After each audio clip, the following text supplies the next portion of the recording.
I knew something as a historian about the neighborhood in which that apartment was sitting, that it was a really special place, that for 100 years, it had been the place that immigrants and the children of immigrants and people coming in from the countryside, they'd come to that neighborhood in Cambridge, to Cambridgeport, looking for their first rung on the ladder of opportunity.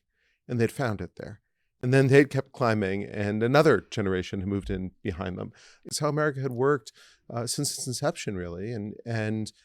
So what was really striking to me was I was living in this neighborhood, and it had broken. It had broken so badly that my wife and I had perfectly good jobs. And if we could hardly afford it, how on earth were the people who are looking for that first rung on the ladder of opportunity going to afford to move in? And as a historian, I was looking around at the present, but my instincts were instantly to think, if something has changed, history is the study of change, right? It looks for the causes, it looks for how things play out over time.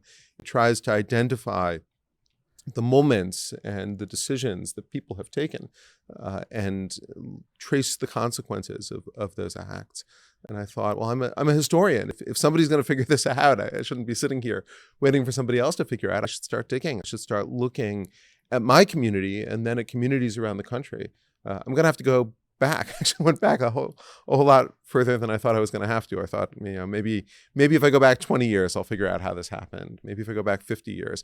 But when I wrote the book, I actually went back to the Puritans to tell a very particular story about how Americans invented a new freedom, a freedom that nobody else in the world had ever had enshrined in law.